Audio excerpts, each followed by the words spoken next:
Overwatch is the talk of Blizzcon this year, and not just because of Sombra's introduction. I'm Terri Schwartz with IGN Access, here with James Duggan from IGN, and we're here to talk about Arcade Mode, which is also introduced at BlizzCon 2016. Now, James, break it down for us. What exactly is Arcade Mode? So it's a little confusing, because Arcade Mode and Brawl Mode seem to go hand in hand, but Arcade Mode, for all extensive purposes, is kind of superseding Brawl Mode as this platform for Blizzard to introduce new custom mode offerings to Overwatch. There's this incentive, you get these loot boxes, you go in, and actually, talking about incentives quickly, Brawl Mode didn't succeed for a number of reasons. The only Brawl that a lot of people played was the first one to see what it was, and they were like, this is lame, I'm gonna go back to playing Quick Play. And then after that, just these seasonal brawls, which was Lucio Ball, followed by Junkenstein's Revenge, and it was kind of this weird thing that just didn't really fit in Overwatch. So Arcade Mode is just a more fleshed out version of that. It's permanent. You go in there, there's an incentive.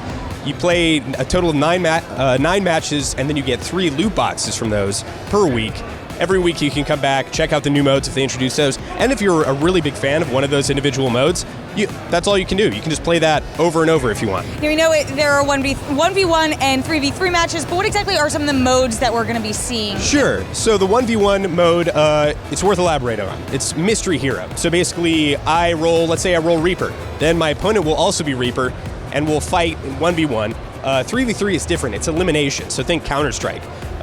You play as maybe Tracer, you blink into a Junkrat bomb, you blow up, you're dead, and you are not coming back this round. So I think that's a really cool new inclusion for 3v3. 6v6 is also, there's a Mystery Hero mode. And finally, something that's totally worth noting is there are going to be no more duplicate heroes in Quick Play. There's going to be a 1-hero limit. We saw that introduced at the beginning of Season 2.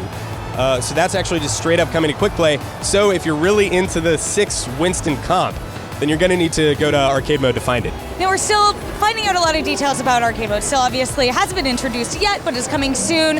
James, what would you most like to see in Arcade Mode? So the thing that I would most like to see, anybody who's been watching any of the Overwatch HQ stuff knows that I'm a huge fan of Junkenstein's Revenge. I'm a really big fan of all these heroes fitting these different RPG archetypes and kind of working together as like a party in like a traditional RPG.